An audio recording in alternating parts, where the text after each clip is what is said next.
The stars didn't care about politics. They never had. Commander Ilara Voss had learned that lesson early, standing at the viewport of her first posting, a patrol cutter barely large enough to qualify as a warship, watching the cold light of distant suns and understanding that out there, in the vast indifferent dark, nobody was coming to save humanity. Not the conclave, not fate, not God. The stars simply burned and the universe simply turned, and humanity either figured out its place in it or got swallowed by the silence. That was 11 years ago.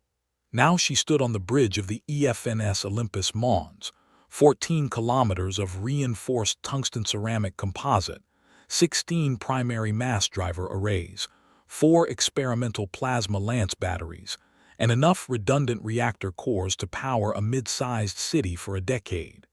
And she felt exactly the same way. Nobody was coming to save them. The Olympus Mons was Earth's masterpiece and Earth's secret shame, depending on who you asked. The engineering teams at the Brasilia Naval Yards had spent 19 years building her, quietly, methodically, in the way that humans did things when they were told they couldn't. The conclave had observer protocols, politely worded restrictions on what observer status species were permitted to construct in terms of military tonnage. The Olympus Mons exceeded those limits in the same way that an ocean exceeds a glass of water, not accidentally, not through misunderstanding, through the very deliberate human tradition of building what was needed and apologizing, or not, later. The conclave had protested. The conclave had submitted formal objections through 17 different diplomatic channels. The conclave had used words like disproportionate and provocative and deeply concerning. Earth had nodded, taken careful notes, and finished the ship. The compromise, if you could call it that, was the mission profile. The Olympus Mons was permitted to operate, as though humanity needed permission in its own solar system, under the condition that it perform conclave-supervised escort and patrol duties, cargo convoys through contested transit lanes, relief supply runs to outer colonies, the kind of work that kept the ship moving and kept it visible and kept it very clearly under the conclave's eye. It was, in every way that mattered, a leash. Voss didn't resent the leash. She understood it. If she were one of the 43 species sitting at the conclave's table, watching a species that had spent most of its history inventing newer and more creative ways to kill itself suddenly produce a ship the size of a small moon, she'd want a leash too. What she resented was the tone. The particular flavor of conclave condescension that didn't even bother being subtle. The way Admiral Thesavac of the Drevari had looked at the Olympus Mons during the commissioning ceremony with an expression that translated, across all species barriers, as how charming, the children made a big toy. She was thinking about that expression when Lieutenant Commander Priya Os broke the quiet of the bridge. "Commander," Osai's voice was flat in the way it got when she was controlling something. "We're picking up a signal, automated, distress classification, conclave tier 1. Voss turned from the viewport. "Source. Edge of the Kethara expanse." Osai paused, and in that pause lived something cold. "There's nothing supposed to be out there." The Kethara expanse was a navigational dead zone, a region of space where fold transit became unreliable due to gravitational interference from a cluster of collapsed stellar remnants. No shipping lanes crossed it. No colonies had been established within 40 light-years of its boundary. It was, by common interstellar consensus, empty. Tier 1 distress signals did not come from empty places. Voss crossed to the tactical station herself, pulling up the signal data, running it through authentication. It was genuine. Conclave encrypted, conclave-coded broadcasting on the emergency band used exclusively by inhabited worlds and major installations. "How long has it been broadcasting?" she asked. Osai's jaw was tight, backtracing the signal degradation, somewhere between 18 and 22 hours. 18 hours. Whatever had happened out there, it had been happening while they were running a grain shipment to Proxima Station. while Voss had been reading reports and drinking bad coffee and thinking about Thesivac's expression. She straightened. Navigation set course for the signal origin, best speed. She keyed the shipwide comm. All department heads report to the bridge. Dr. Adami, she paused for just a moment. I want you there too. Dr. Yusuf Adami was not technically a military officer. He held a civilian research commission, attached to the Olympus Mons as part of a conclave requirement that all observer status vessels carry a scientific liaison. The official purpose was academic exchange.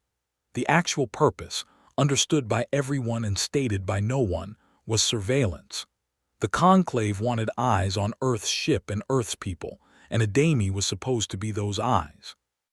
What the conclave hadn't accounted for was that Yusuf Adami was also one of the 7 people alive who had read the full classified archives of Project Lazarus, Earth's weapons research program, shuttered 15 years ago, its files sealed under the highest classification humanity maintained. Voss hadn't read those files. She had a security clearance that could open most doors in Earth's military establishment, and those files were still beyond her reach. But she knew they existed, and she knew what Adami's face looked like when something troubled him at a level below words. She saw that face when he arrived on the bridge and she showed him the signal data. He studied it for a long moment, his expression professionally neutral. Then he looked at her, and in his eyes was something that Voss, in 11 years of command, had never wanted to see in the eyes of a scientist. Fear. Commander, he said quietly, so only she could hear, we should prepare the crew for what they might see. What might they see? He chose his words with surgical care. Evidence, he said, that someone has solved a problem that we believed was unsolvable. She held his gaze for 3 seconds, then she turned back to the bridge. Navigation, she said, her voice entirely steady, all ahead maximum, and get me a secure channel to Earth Command. The Olympus Mons turned its great bow toward the Cathara expanse, and the stars burned cold and indifferent ahead of it, and somewhere in the dark, a distress signal kept broadcasting from a place where nothing was supposed to be. 18 hours. Something had been out there for 18 hours. And whatever it was, it had not sent a follow-up signal. It had not sent survivors. It had not sent anything at all. The silence, Voss thought, was the worst part. Humans were afraid of a lot of things, but the specific, particular dread of a silence that should not exist, that was something old in them, something written into the species at a level below language. They had been afraid of dark and silence since before they had words for either. The Olympus Mons accelerated into the dark, and on the bridge, nobody spoke, and the signal played on repeat through the speakers, low, automated, steady, like a heartbeat belonging to something that was no longer alive. They came out of fold transit 40,000 kilometers from the signal source, and every alarm on the bridge fired at once. Not combat alarms, sensor alarms. Detection arrays screaming with data so dense and contradictory that the tactical AI spent 3 full seconds, an eternity for a system capable of processing 20 million variables simultaneously, trying to categorize what it was seeing before it gave up and simply began displaying raw feeds. Lieutenant Commander Osai silenced the alarms manually.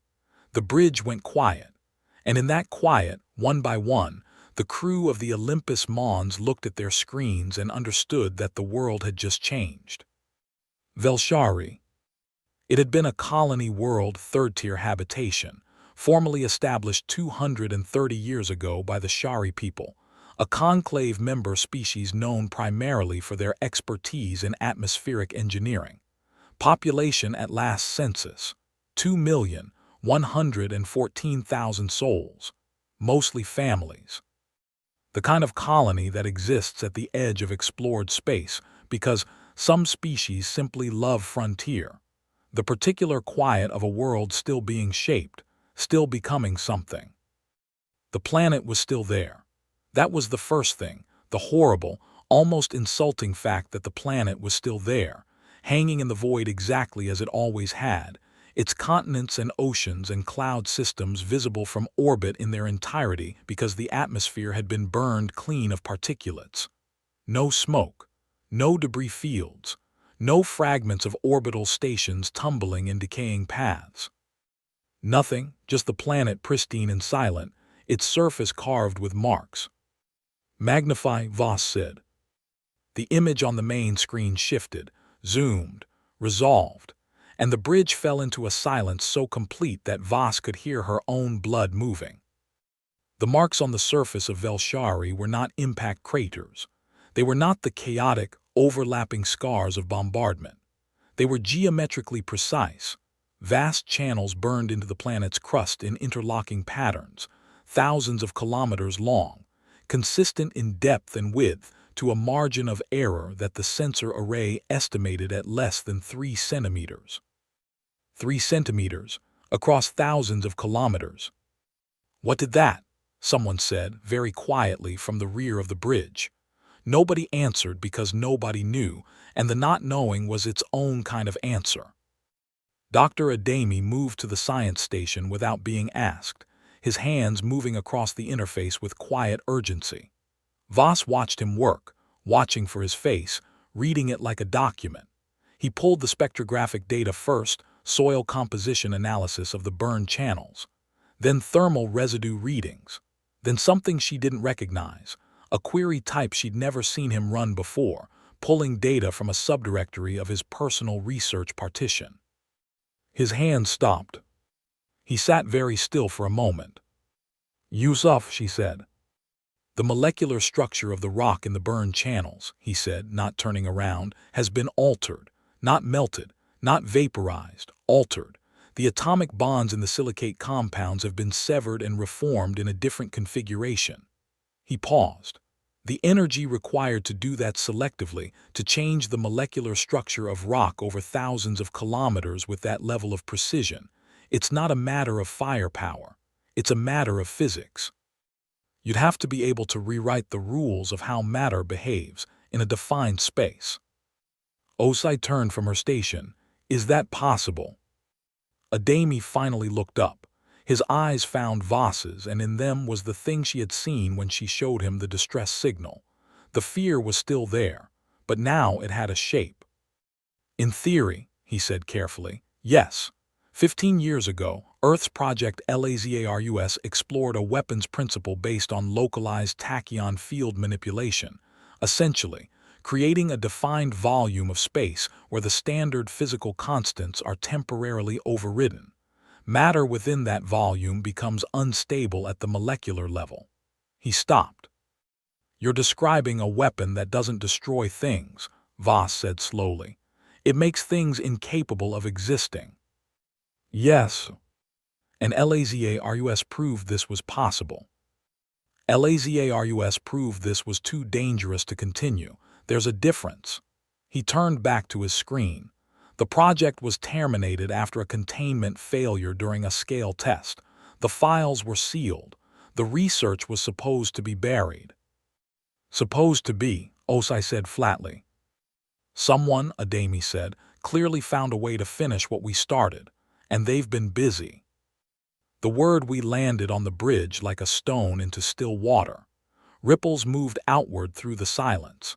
Every human on the bridge felt it, the particular, nauseating species-specific shame of recognizing that something catastrophic might be wearing humanity's fingerprints. Before anyone could speak, the long-range sensors chimed. A conclave First Fleet task force was inbound, 40 warships, responding to the same signal, moving fast. And with them, on a separate transponder frequency, the unmistakable IFF signature of Admiral Thesevac's flagship, the CVS Eternal Accord. The diplomatic implications arrived in Voss's mind like a second catastrophe, landing on top of the first. She straightened, made a decision. "Dr. Adami," she said, "how certain are you about the LAZARUS connection?" 70%, he said. The number clearly meant something specific to him, maybe more. Then say nothing about it. Not to the conclave, not to anyone until I tell you otherwise. She held his gaze. Can you do that? He was quiet for a long moment, long enough that Voss understood he was making a real choice, not a reflexive one. Then he nodded. Yes, Commander. She turned to the bridge. All crew, begin full documentation of everything we're seeing. I want records that are irrefutable. And get me a channel to the conclave fleet. I want to be talking to Thesavac before he gets within visual range of this planet. She looked at Velshari on the screen, at the geometric scars, at the terrible, precise artistry of what had been done there. 2 million people had lived on that world. They had eaten breakfast. They had argued with their families and laughed at things and watched the sun rise over their frontier horizon. And somewhere in the 18 hours before the Olympus Mons arrived, they had ceased to exist in the specific, irreversible way that the universe reserves for things that matter. Voss was human. She had the particular human capacity for grief that arrived not as a wave but as a weight, settling into the chest, becoming structural, becoming load-bearing. She would carry Velshari for the rest of her life. But right now she needed to think. Open the channel, she said. Thesavac's face appeared on the screen, silver-scaled and sharp-featured, his expression carrying that familiar architecture of dismissal. Commander Voss, he said, his translator rendering his voice in flat, accented standard. The Olympus Mons is outside its authorized patrol zone. Voss looked at him for one long breath. Admiral, she said, I suggest you look at your sensor feeds before we discuss authorization zones. She watched his eyes drop to his display. She watched his expression change. She found no satisfaction in it whatsoever. What, he said softly, did this? That, Voss said, is exactly the right question.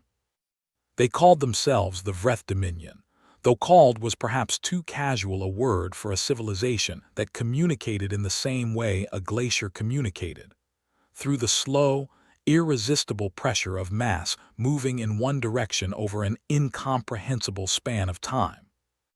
The conclave's xenohistorians found the name in records so old they had been stored on physical media, actual carved stone tablets, preserved in the archive vaults of 3 different species who had each believed they were the only ones who had them. The Vreth were referenced obliquely, carefully, in the way that ancient peoples wrote about things they feared to name directly. Not conquerors, not invaders. The records used older words. Erasers, silencers, the ones who come after the noise. 11,000 years ago, something had driven them out of what was now conclave space. The historical record was incomplete, deliberately, it seemed now, as though the species that had managed it were reluctant to leave instructions. What survived was a single phrase, repeated across multiple species archives in multiple languages, all translating to roughly the same meaning. We made a compromise with the silence. The silence agreed to wait. The silence, it appeared, was done waiting. The conclave's intelligence apparatus spent 6 days after Velshari running what should have been a thorough analysis. Thesavac convened a war council aboard the Eternal Accord. Species representatives argued in 17 languages simultaneously. Tactical projections were run, refined, rerun. The Olympus Mons was present, technically, assigned to rearguard position, which was conclave diplomatic language for stay out of the way where we don't have to look at you. Voss sat through 3 of these councils without speaking. She sat and she listened, and she watched 43 species of intelligent beings do what intelligent beings do when they encounter something that frightens them at a fundamental level. They convinced themselves they understood it. The conclave's tactical consensus was that the Vreth Dominion, whatever it had been 11,000 years ago, was now operating a raider force, advanced, certainly, dangerous, certainly, but finite. A measured response with superior numbers would be sufficient. The First Fleet's 40 warships, supplemented by a reserve element already inbound, gave the conclave a force of 67 vessels. Against an unknown enemy force, that was considered overwhelming. Voss looked at the geometric scars on Velshari and said nothing. Dr. Adami said nothing either, though she caught him, twice, sitting alone with the sensor data from the planet's surface, running calculations on a personal device that wasn't connected to the ship's network.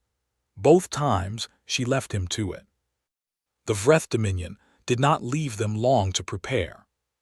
14 days after Velshari, they appeared. Not from fold transit, the gravimetric sensors gave no warning of the energy signatures associated with standard faster-than-light emergence. They simply arrived, dropping out of a type of transit that the Conclave's scientists would spend months arguing over and never fully categorize. One moment the sector was clear. The next moment it was occupied. 112 vessels. The scale was difficult to process in real time.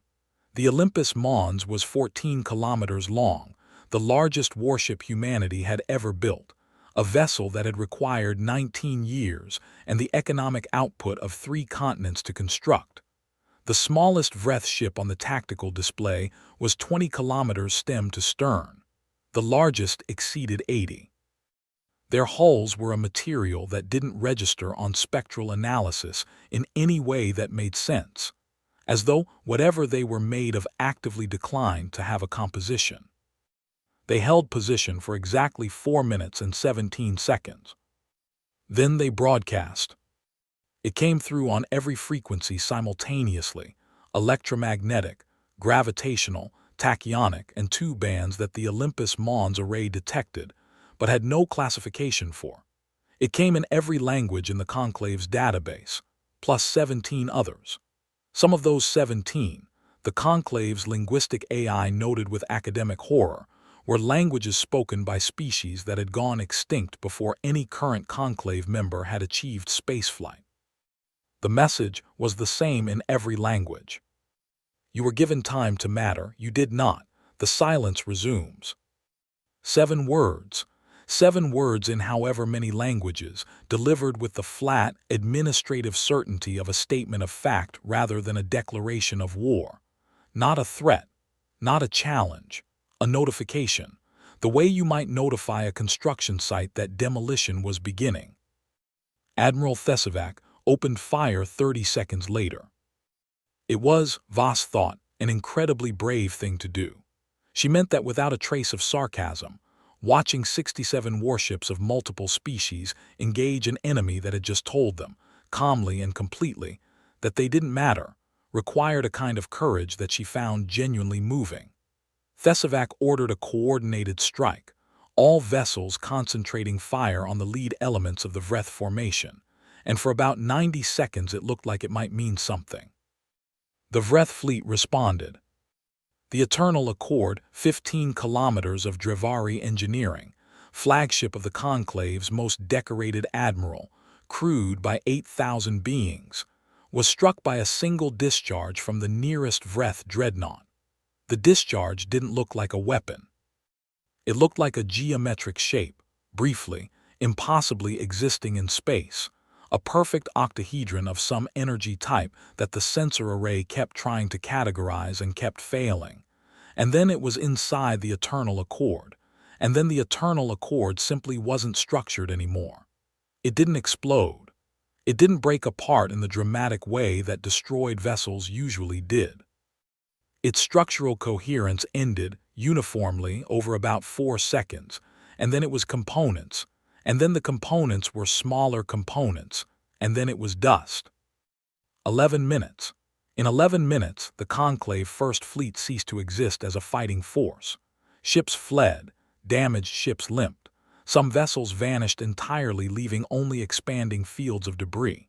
The sector filled with emergency transponder signals, automated distress calls, the automated voices of dead ships still dutifully reporting their status to a fleet that was no longer there to receive it.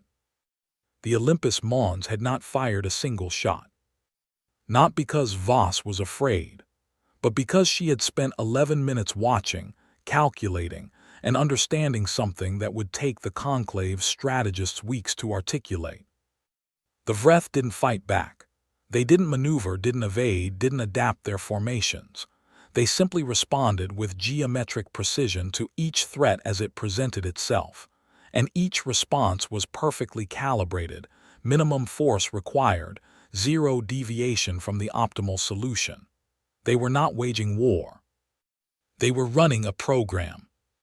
Over the comm, the surviving conclave commanders were screaming at her to run, to jump, to save the ship. Voss put down the comm, looked at her crew.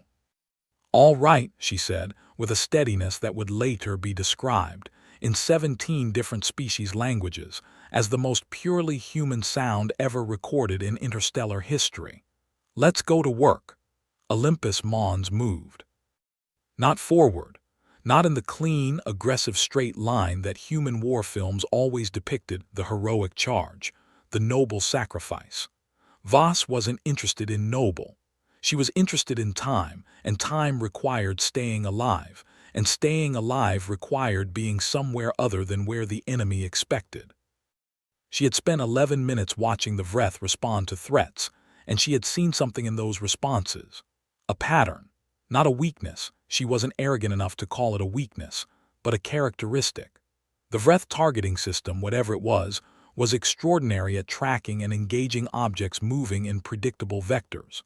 The Conclave fleet had fought as trained formations, coordinated firing solutions, doctrine developed over centuries of organized interstellar warfare.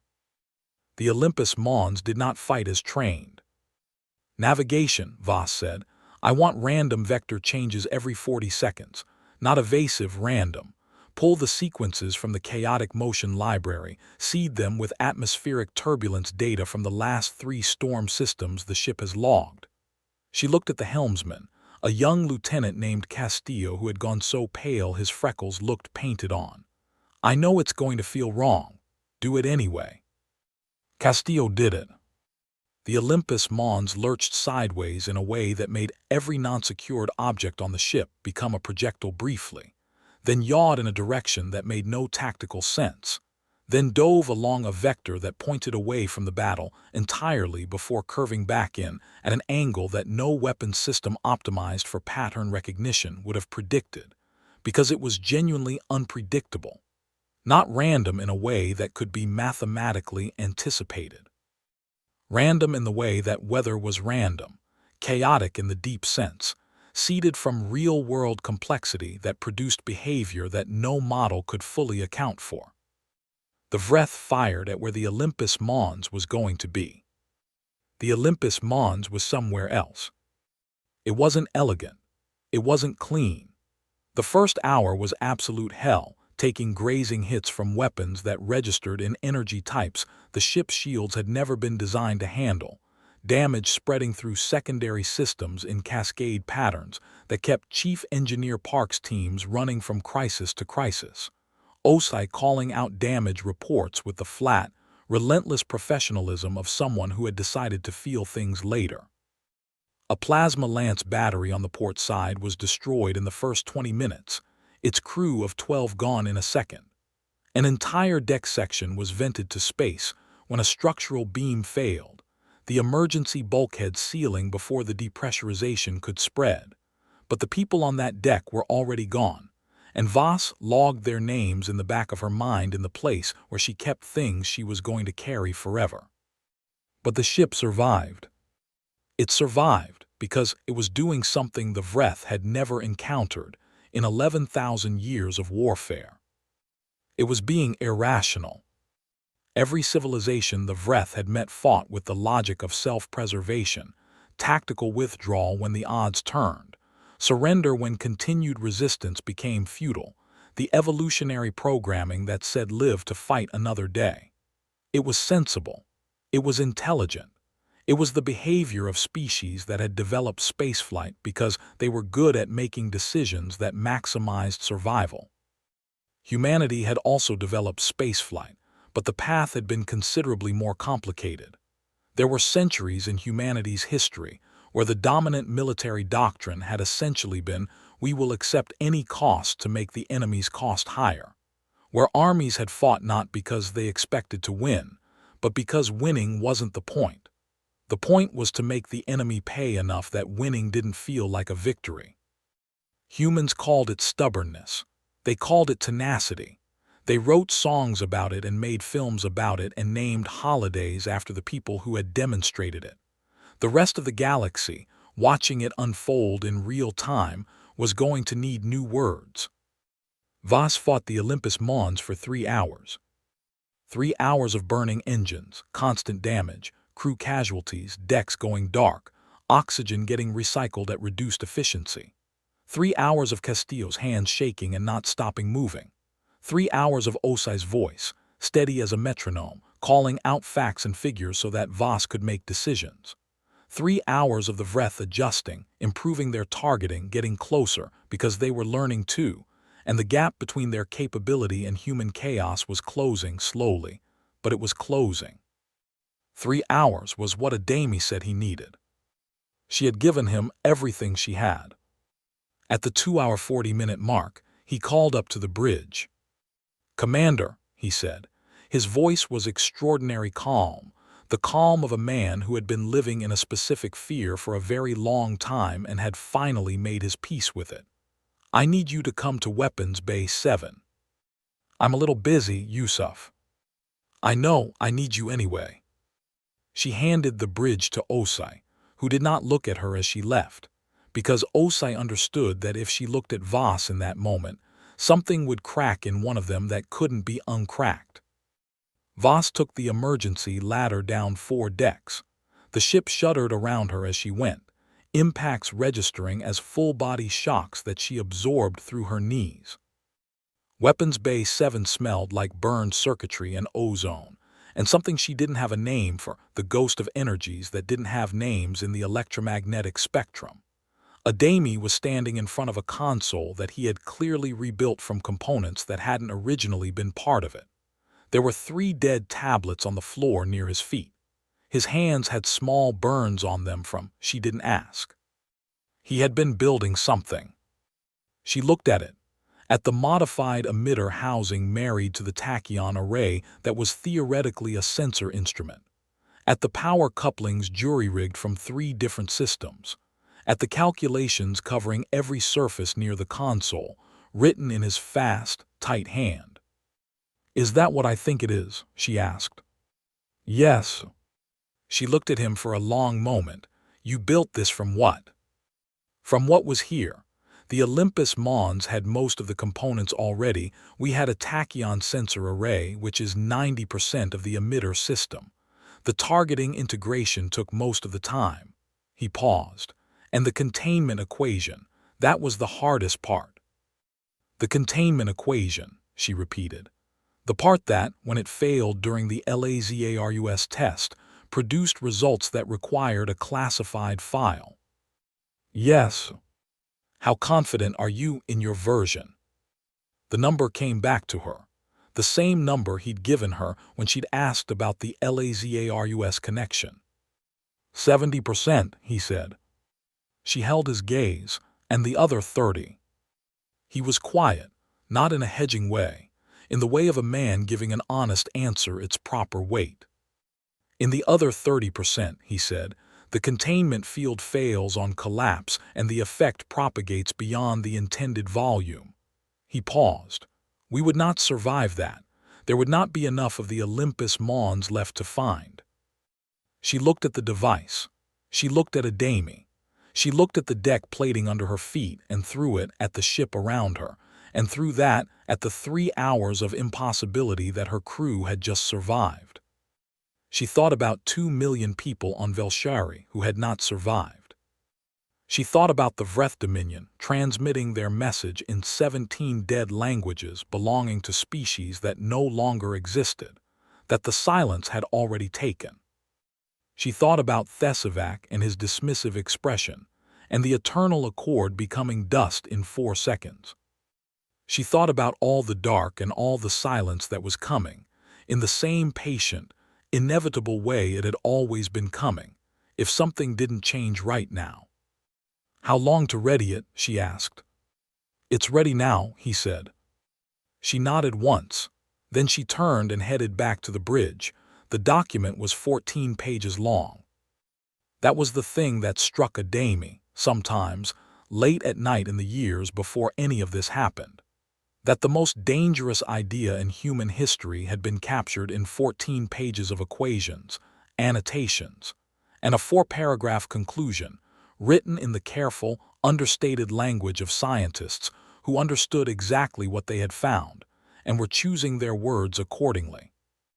The conclusion read, in part, while the theoretical framework is internally consistent and the initial test results confirm the core hypothesis, the committee cannot recommend continuation of Project LAZARUS. The fundamental issue is not the weapon's effectiveness, but its nature. A system that operates by temporarily suspending physical law within a defined volume cannot be considered a precision instrument in any meaningful sense.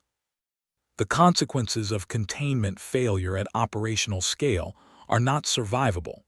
More critically, the existence of such a weapon creates a strategic problem that no deterrence framework can resolve. There is no rational response to a weapon that makes rationality irrelevant. That last line had stayed with Adami since the first time he'd read the file. There is no rational response to a weapon that makes rationality irrelevant. He had understood it differently at different points in his career. As a young researcher, he'd read it as hubris, scientists frightening themselves with their own discovery, overstating the implications in the way that scientists sometimes did when they'd been working in the dark too long. As a more experienced man, he'd read it as wisdom, a genuine recognition that some problems once created couldn't be managed. But standing in Weapons Bay 7 with burn marks on his hands and the smell of violated physics in his nose, he read it for what it actually was. A warning that somebody else might get there first. The principle was, at its core, elegant. Tachyons, particles that existed in the framework of standard physics as theoretical, observed only indirectly through their effects, had a property that the LAZARUS team had spent 6 years isolating and another 3 years learning to weaponize. They could be used to create a localized field in which the relationship between particles was temporarily governed by different constants than those that applied to the broader universe. Not different laws, the laws remained the same, but different values for the constants those laws used. The result was that matter inside the field existed in a state of profound internal disagreement. Atoms whose electrons orbited at radii calibrated to one value of the fine structure constant suddenly found themselves in a space where that constant had shifted by a fraction of a percent. Molecular bonds which were extraordinarily sensitive to those constants began to fail, not explosively, not violently, simply structurally. The material stopped being material in the coherent sense. The LAZARUS test had been conducted on an asteroid nickel iron, roughly 300 meters in diameter, selected because it was far from anything, and because its composition was well understood. The emitter had fired for 0.4 seconds. The asteroid had, in the test team's clinical language, undergone catastrophic structural disaggregation. In ordinary language, it stopped being an asteroid and became a cloud of free atoms, loosely occupying the space where the asteroid had been. The field had then propagated, expanded, following the gradient of the tachyon emission, for 2 kilometers beyond the asteroid before the containment system collapsed it. The propagation was the part that had ended the project. In a controlled test, 2 kilometers of propagation was survivable. At operational scale, with the emitter drawing the power levels required to affect a target the size of a starship, the propagation would be potentially unlimited. Limitless propagation meant the weapon dissolved not just its target, but everything in an expanding sphere until the field energy dissipated. No delivery vehicle would survive its own weapon. What Adami had spent 3 hours doing, in a weapons bay on a ship under fire, with burns on his hands from twice accidentally bridging powered components, was deriving and solving a containment equation that 17 physicists over 3 years had failed to find. He had found it, he thought, 70%. The key was not containing the field externally. That was what the original team had tried, essentially trying to build walls to stop an expanding phenomenon, which required energy that scaled faster than the phenomenon itself. The key was collapsing the field from within, using a second tachyon pulse timed to the precise resonance frequency of the field's own propagation pattern. When the field tried to expand, the collapse pulse was already ahead of it, and the field consumed its own propagation energy instead of the surrounding space. The math was beautiful. It was the most beautiful math he had ever done. It was also math he had derived while a ship shuddered around him from weapons impacts and his hands burned and people were dying, and he was not certain, 70%, not certain, that he hadn't made an error somewhere in the last 2 hours that would only become apparent when the weapon fired. He stood in the bay after Voss left, and he looked at what he had built. He was not, he thought, afraid to die. He was afraid of something more specific. He was afraid of dying and having the weapon fail, and the Vreth dominion continuing, and there being no one left with the knowledge to try again. He was afraid of a universe in which he had taken his one chance and missed. He picked up a stylus and went through the containment equation one more time. It held. He went through it again. It held again. He allowed himself, for approximately 4 seconds, to feel something that was almost hope. Then he went back to his console and stood ready, because Voss would call when she needed him, and he intended to be exactly where he was when she did. The Olympus Mons stopped running. It happened in a way that the surviving Conclave crews, watching from what they prayed was a safe distance on maximum sensor magnification, would describe differently in every account. Some said it was sudden, a sharp cessation of the ship's chaotic movement, all that human unpredictability snapping into absolute stillness. Some said it was gradual, the wild movement slowing over about 30 seconds until the ship was simply there, oriented, purposeful. What they agreed on was what happened when the ship turned. The Olympus Mons rotated on its axis, all 14 kilometers of it turning slowly, with the ponderous majesty of something very large that has decided where it wants to face, until its bow was pointed directly at the center mass of the Vreth Dominion fleet. The Vreth fleet had been reorganizing. After 3 hours of a target that refused to follow any recognizable pattern, they had spread into a containment formation, multiple vessels covering multiple vectors, ensuring that wherever the human ship went, something would have a firing solution. The leading elements of the formation, the 3 largest dreadnoughts, were approximately 8,000 kilometers from the Olympus Mons when it turned. The Vreth commander, a being whose designation translated as the last sound before nothing, a title earned over thousands of years of patient elimination, watched the human vessel orient itself and felt something that its species had not been built to feel. It did not have a word for it.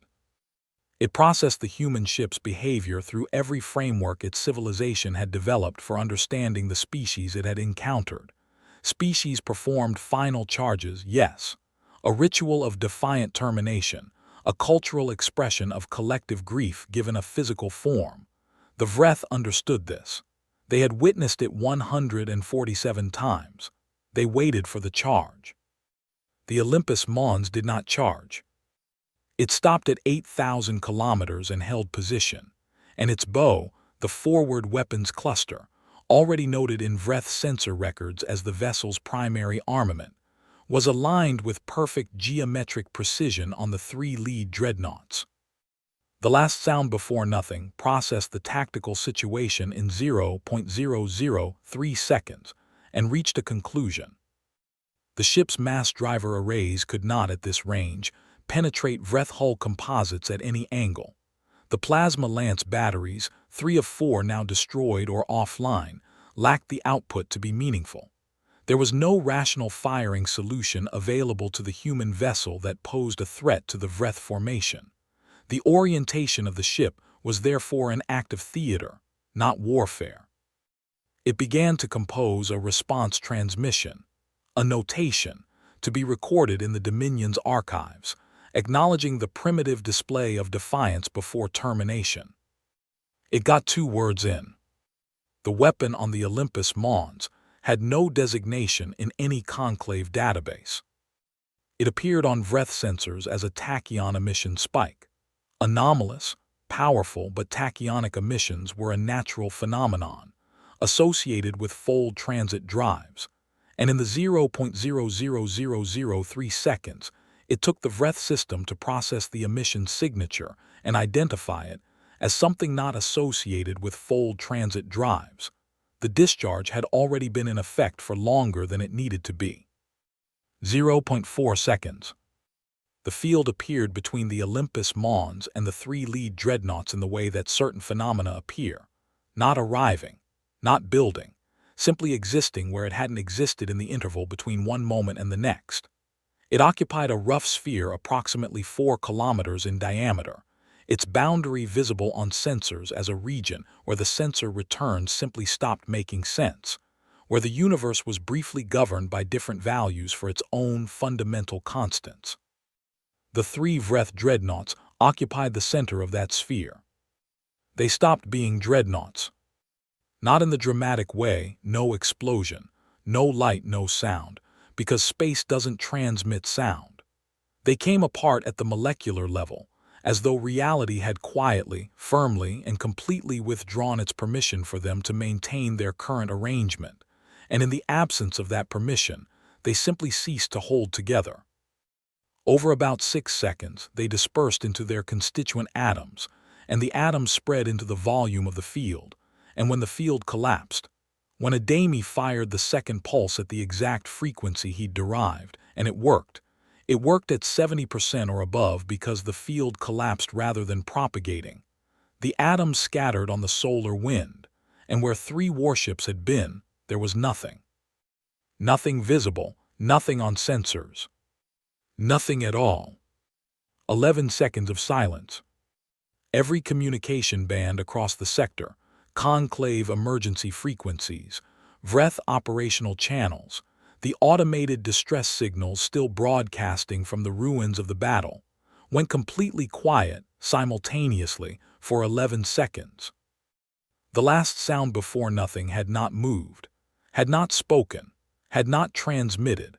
It had watched 3 of its dreadnoughts, machines of its civilization, vessels that had erased worlds, become atoms, and it was performing a calculation that it had not performed in 11,000 years of operations. The calculation was simple. It was computing the cost. The Vreth did not experience fear in the way that most species did. They experienced mathematics. They experienced assessments of input versus output, cost versus result, efficiency versus expenditure. The mission was total silence, the elimination of all complex organized matter in this region of space. The mission had always proceeded on the assumption that the cost of completion was manageable. The Olympus Mons had introduced a variable that was not manageable. The last sound before nothing needed time. Across all frequencies, to all vessels in its own language, hold position. The Vreth Dominion, which had never halted an operation in 11,000 years of recorded history, stopped. On the bridge of the Olympus Mons, Voss let out a breath she had been holding for approximately 3 hours. Somewhere below her, she knew, Adami was sitting against the wall of Weapons Bay 7, because when she'd looked at the internal cameras, that was where he was, back against the wall, eyes closed. She opened a comm to the bay. "Yusuf." A pause, "Commander." 70% was enough. Another pause, she heard him breathe. "Yes," he said, "it was." Footage went everywhere simultaneously. Every sensor feed from the surviving conclave vessels, every external camera on the Olympus Mons itself, the passive recording systems of ships that had been crippled and were broadcasting their final logs automatically. All of it fed into the relay network that connected conclave space, and all of it was publicly accessible under emergency broadcast protocols. And within 6 hours, the footage of a single human ship holding position against an enemy fleet, while the conclave burned was playing on every inhabited world, station, and vessel within relay range. It played in the great speaking halls of the Drevari homeworld, where Admiral Thesavac had been 3 generations of his species' finest military tradition, and where his disappearance into dust was now a political crisis. It played in the atmospheric cities of the Shari, the same species whose colonial world had been erased, now watching footage of the vessel that had been the only thing standing between the fleet that had failed them and the enemy that had killed their people. It played in the conclave's own chambers, where 43 species were simultaneously dealing with grief, strategic terror, and the deeply uncomfortable reality that the species they had assigned to cargo runs had just done something that none of their militaries had managed. Earth Command watched it with the rest of the galaxy, 17 light-minutes away, receiving the footage in a stream that played for Commander Voss's superiors in real time with real-time delay. Admiral Chen watched it in the operations center in Geneva, and the record shows that she said nothing for 4 minutes after the weapon discharged.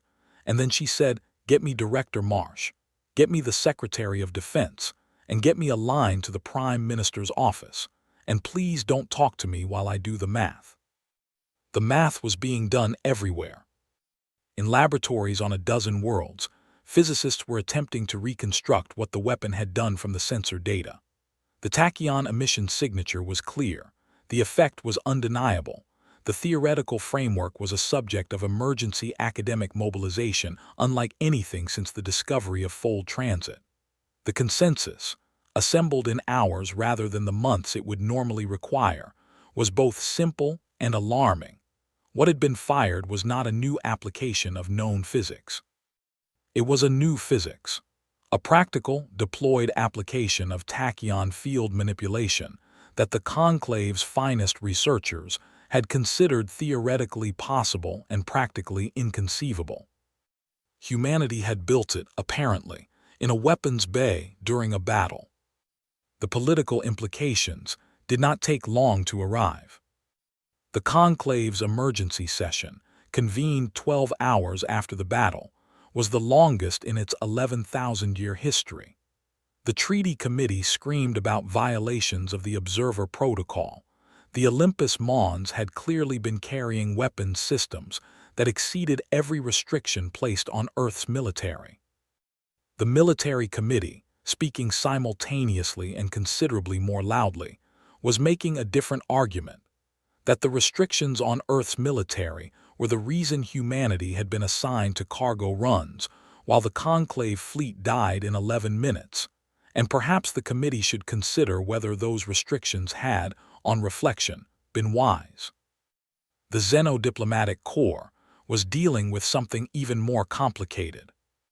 The last sound before nothing had still not moved.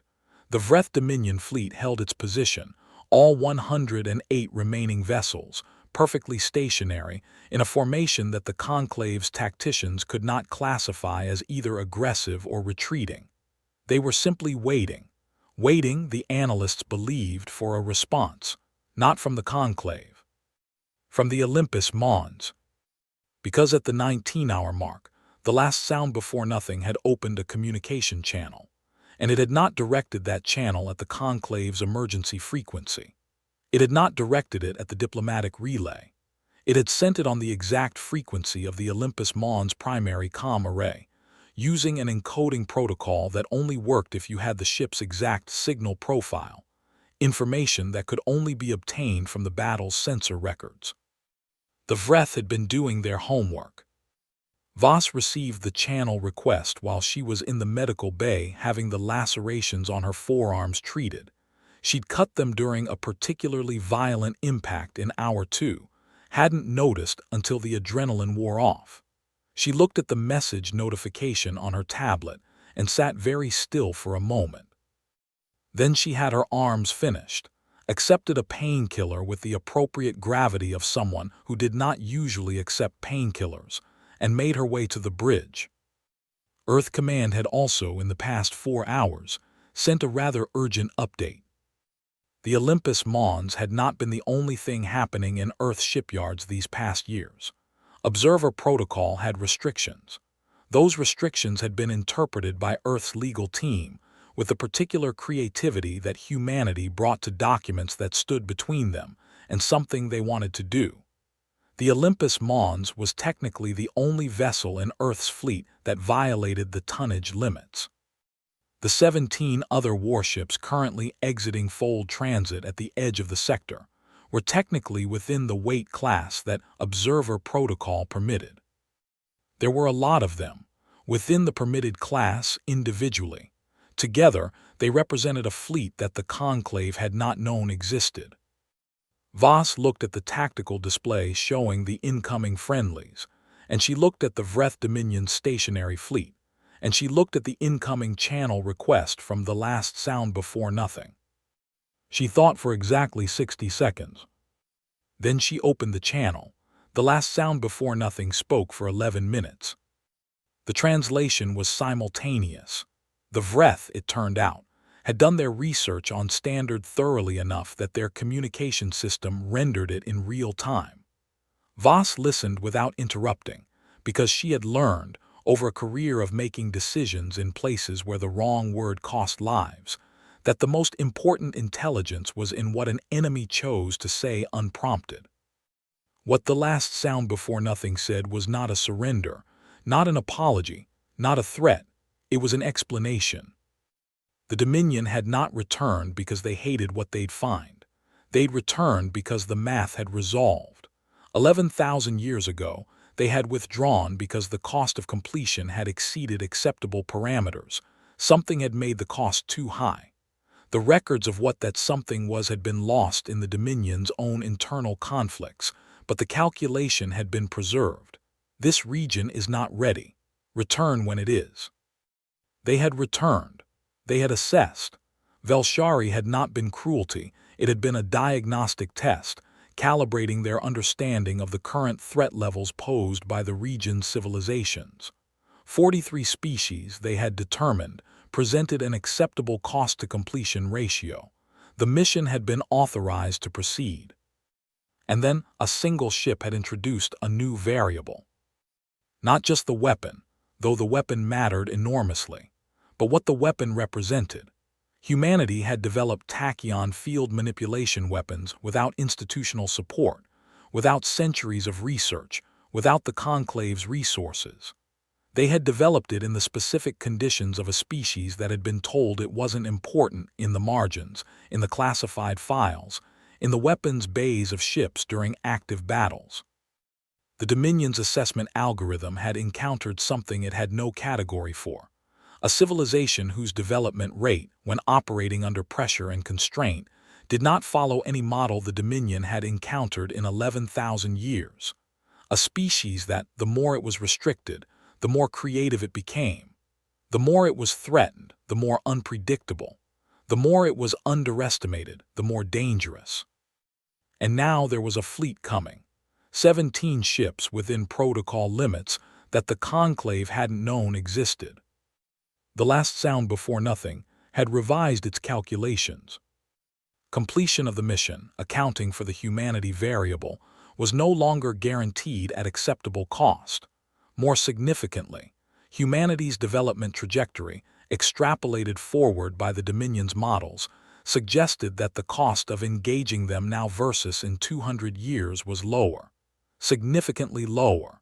The mission math favored immediate action. But the 70% containment equation complicated everything. If Adami's solution worked, and it had worked, then any force the Dominion committed was operating in a space where a weapon existed that could simply remove portions of the force from the universe. The cost calculation became dynamic in a way the Dominion's static models hadn't been designed to process. The last sound before nothing was contacting Commander Voss, because the Dominion had a proposal. Not peace, not retreat, an acknowledgement. The Vreth Dominion would withdraw from this region and mark it in their records as contested rather than scheduled. In their framework, this was the highest status they could confer, the recognition that a civilization presented a cost calculation that made immediate action suboptimal. It meant, not yet, maybe never. We will watch." In return, they asked only one thing: honesty. They wanted the answer to a single question. Was the weapon a one-time event, or did it represent Earth's actual capability?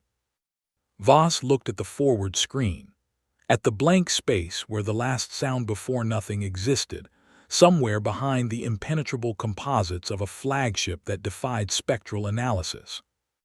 She thought about 14 pages of equations, about Adami's burned hands, about a weapons bay solution derived in 3 hours under fire, about the fact that Earth had one device, currently non-operational pending power system repairs, and 17 incoming ships that were absolutely within protocol. She thought about humanity, about what humanity was, not the weapons or the ships or the clever legal interpretations of restrictive treaties. The thing underneath all of that. The last sound before nothing wanted honesty. She was going to give it exactly that. "It represents," she said, "where we are now. Humans do not stop. We do not plateau. Whatever we have today is the least capable we will ever be." She paused. "You've been watching the galaxy for 11,000 years. You know what civilizations look like when they've reached their ceiling. Whatever you think you saw from us today, that was the floor." 11 seconds of silence, the same length as after the weapon fired. Voss thought that might be significant. She filed it away. Then the Vreth Dominion fleet began to move. Not toward the Olympus Mons, not toward the Conclave worlds. They moved in the direction they had come from, back toward the edge of mapped space, back toward whatever existed beyond the boundary of what the Conclave had charted, back into the silence they had maintained for 11,000 years. The last sound before nothing transmitted one final message before the fleet folded out. In perfect standard. "We will remember this conversation." And then they were gone. The Conclave's offer arrived 6 hours later. Full membership, all votes, all rights, all the honors and obligations and privileges that 43 species had shared for 11 millennia, and that humanity had been told, politely and firmly, it was not yet ready for. The message came with signatories from 31 of the 43 members, a supermajority, more than enough to make it binding, assembled in 6 hours, which was the fastest the Conclave had reached any significant consensus in its history. Voss read the offer on the bridge, in front of her crew, because she believed that the things that happened on this ship should happen in front of the people who had made them possible. She was quiet for a long time. Then she keyed the response channel. "Thank you," she said, "for the offer. We have a few points we'd like to discuss first." What followed was not, technically, a negotiation. The Conclave didn't negotiate with member species in the conventional sense. What it was a 47-page document that Earth's diplomatic team had apparently been working on for 6 years, maintained in a classified partition, updated quarterly, against the day when humanity would be in a position to submit it. It covered representation ratios, technology sharing protocols, shipyard rights, treaty review mechanisms, and 63 other items that the Conclave would spend the next 2 years working through. The Conclave was silent for a long moment after receiving it. Then it began to read. The Olympus Mons was escorted home by 14 Conclave vessels because it was venting atmosphere from 3 separate hull breaches, had lost 1/3 of its power systems, and was running on emergency reactor protocols that Park's engineering teams were maintaining through the kind of problem-solving that had a lot in common with using a rubber band to hold together a failing planet. The ship was, by any objective measure, nearly destroyed. Earth's Admiralty recommended immediate decommissioning. The ship had done its work. Build something new, something worthy of humanity's new position in the galaxy, something without the scars. Voss submitted a formal objection through official channels. Then she submitted an informal objection through unofficial channels, which mostly consisted of standing in the Admiralty offices in Geneva and declining to sit down until they agreed to listen to her. The Olympus Mons was repaired. It took 2 years and a great deal of money and the personal advocacy of a commanding officer who had learned something in a weapons bay during a battle that she intended to carry for the rest of her life. The ship that emerged from refit was functionally identical to the ship that had entered. Same systems, same layout. Every scar in the hull was repaired to full structural integrity, but the shape of the damage was preserved in the plating. The distortions and burns and microfractures of 3 hours of impossible survival documented in the metal itself. One modification was added. In Weapons Bay 7, beside the door, bolted to the bulkhead at eye level so that everyone who worked in that bay would see it every time they entered, a small rectangular plaque. Titanium simple, the text in standard and in all 43 conclave languages. 4 words in standard. 44 languages. 70% was enough. Years later, when the story had been told so many times that it existed in the particular way that important stories exist, not as history but as something close to mythology, people would ask what the moment was. The moment when everything changed. Was it the weapon firing? Was it the breath withdrawing? Was it the 47-page document? Adami, who lived long enough to be asked the question many times, always said the same thing. It was the moment Voss asked him how confident he was, and he told her 70%, and she asked what happened in the other 30, and he told her, and she stood there in the weapons bay looking at something that might save the galaxy or might end them both, and she said nothing for 10 seconds, and then she nodded and walked back to the bridge. She had not said it's worth the risk. She had not said we have no choice. She had not made a speech. She had looked at the math and the math wasn't good, and she had nodded and gone to work. That, Adami would say, is what humans do. That's always been what humans do. The rest of the galaxy is still learning what that means. He would pause. Then he would smile slightly in the way of someone who had stood in a weapons bay with burns on his hands and made the most important calculation of his life and found out 70% was enough, that he'd gotten it right. The rest of the galaxy, he said, is starting to understand. And